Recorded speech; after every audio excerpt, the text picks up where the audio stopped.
उम्मीद है कि आप सब लोग खैरियत से होंगे, फिट-फाट होंगे, अच्छी कामों में बिज़ी होंगे। मैं वेलकम करता हूँ आप सब लोगों को अपने चैनल आज बर्ड्स केयर में। लव पालने का क्या फ़ायदा, लव रखने का क्या फ़ायदा? जब हम उन्हें सेल करने जाते हैं तो वो सेल तो होते नहीं हैं। ये मसला हमें अक्सर आता है कि हम लव का बहुत शौक रखते हैं, जब उसको घर में लेकर आते हैं, ब्रीडिंग करवाते हैं, तो सेल करने की बारी आती है तो लव सेल होते ही नहीं हैं। अगर सेल हो भी रहे हों, तो उस कीमत में सेल होते ही नहीं हैं जो कीमत हमें रिक्वायर होती है। तो इस वीडियो में मैं आपको 3 ऐसे मशवरे दूँगा, तो अगर आप इनके ऊपर अमल करते हैं तो आपको बेहतरीन फ़ायदा भी होगा। इसके अलावा आपको समझाने की कोशिश भी करूँगा कि लव बर्ड सेल क्यों नहीं होते हैं। आपका ज़्यादा टाइम वेस्ट नहीं करते हैं, चलते हैं आज की वीडियो को शुरू करते हैं। इससे पहले जो भाई हज़रात इस चैनल पे नए हैं तो काइंडली उनसे दरख्वास्त है कि वो सब्सक्राइब कर लें। अगर आप फेसबुक पर देख रहे हैं तो फॉलो भी ज़रूर कर लें।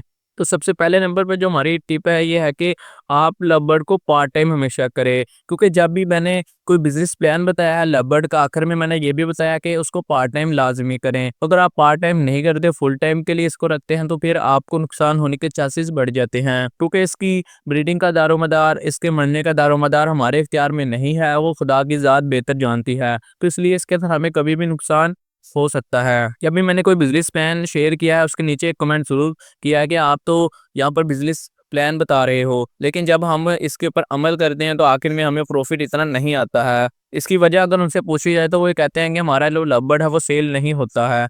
तो इसलिए मैं कहता हूँ कि आप पार्ट टाइम करें। पार्ट टाइम अगर आप करते हैं तो अगर लव बर्ड जिनसे हैं वो सेल नहीं होते हैं तो आप उसको सेल ना करें। आप उसको घर में ही रख लें, आपको उसका कोई नुकसान तो नहीं होगा ना। पार्ट टाइम करने का मेन मकसद हमारे पास ये होता है कि बैकग्राउंड पे भी कोई ना कुछ इनकम जनरेट होती जाए। अगर बैकग्राउंड पे इनकम जनरेट नहीं हो रही तो इसका मतलब ये तो नहीं है कि हम अब लव बर्ड का बिज़नेस छोड़ ही दें। एक ना एक वक़्त तो ज़रूर आएगा कि लव बर्ड जो-सा है वो सेल होगा। अगर उस वक़्त उसकी डिमांड इतनी नहीं लग रही तो आप उसको ना सेल करें कम कीमत के अंदर। अगर आप फुल टाइम करते हैं तो अगर फुल टाइम के अंदर क्योंकि हमने रोज़ी-रोटी चलानी होती है, तो इसलिए हमें क्या करना पड़ता है कि कम कीमत के अंदर भी हम सेल कर देते हैं। तो बाद में हमें प्रॉफ़िट नहीं आता, जब हम बचत निकालने की कोशिश करते हैं तो बचत इतनी ज़्यादा नहीं होती। तो इसलिए आपको मशवरा हमेशा मैं यही देता हूँ कि आप इसको पार्ट टाइम करें। दूसरे नंबर पर कि लव बर्ड जो हैं वो सेल क्यों नहीं होते?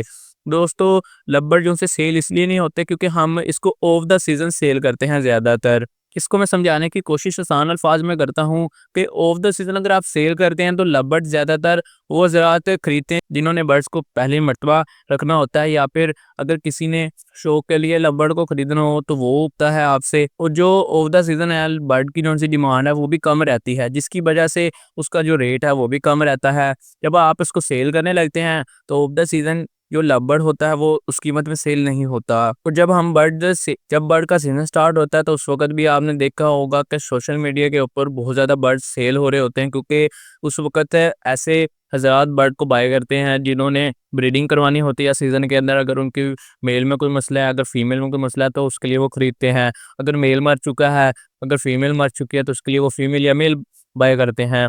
तो इसलिए सीज़न के अंदर उसका रेट ज़्यादा लगता है क्योंकि उसकी डिमांड भी होती है। इसके लिए कोशिश करें कि सीज़न के अंदर जो लव है उसको सेल करें। फिर उस वक़्त आपको उस कीमत में भी लव जो है वो सेल होता हुआ मिलेगा जिस कीमत में आपने इसको बाय किया होगा, यानी कि प्रॉफ़िट वाले, यानी कि आप जब उसको सेल करेंगे तो आपको उससे प्रॉफ़िट भी हासिल होगा। तीसरे नंबर पर आप जो लव बर्ड सेल करते हैं, कोशिश करें कि वो अडल्ट बर्ड होने चाहिए, क्योंकि अडल्ट जो बर्ड होता है उसकी कीमत भी ज़्यादा होती है। इसके अलावा वो अच्छा खासा आपको मुनाफ़ा दे देता है। अगर आप ऑफ द सीज़न बर्ड को सेल करते हैं तो वो adult bird off the season कम कीमत में सेल होता है, जब उसकी सीज़न के अंदर डिमांड बढ़ जाती है उसके अंदर वो ज़्यादा कीमत में सेल होता है। इसलिए आप अडल्ट बर्ड को सेल करें और सीज़न के अंदर सेल करें। अगर बर्ड अडल्ट होगा तो उसकी डिमांड भी ज़्यादा होगी। इसके अलावा जो ब्रीडर है वो आपसे लॉन्ग टर्म के लिए बर्ड बाय कर सकता है, यानी कि अगर आप उसको अच्छी क्वालिटी वाला बर्ड देंगे तो वो जो ब्रीडर है वो आपसे कॉन्टैक्ट में रहेगा। जब भी उससे कोई बर्ड की ज़रूरत होगी तो वो आपसे ही हमेशा बाय करेगा, लॉन्ग टर्म आपका कस्टमर बन सकता है। तो दोस्तों, ये 3 ऐसी टिप थी जिसको आप फॉलो करें। इंशाल्लाह आपके जो लव बर्ड है वो आपको ज़्यादा मुनाफ़ा भी देंगे और अच्छी प्रोग्रेस भी आपको, और इसके अलावा आपको प्रॉफ़िट भी ज़्यादा होगा। इसके अलावा आपके जो पार्ट टाइम काम है वो भी बेहतरीन चलेगा। अगर आपको वीडियो पसंद आई है तो चैनल को लाज़मी सब्सक्राइब कर दें। आप कमेंट में ज़रूर बताया करें कि आपको वीडियो कैसी लग रही है। अपनी दुआ में ज़रूर याद रखा करें। मिलते हैं एक नेक्स्ट वीडियो में, तब तक के लिए अल्लाह हाफ़िज़।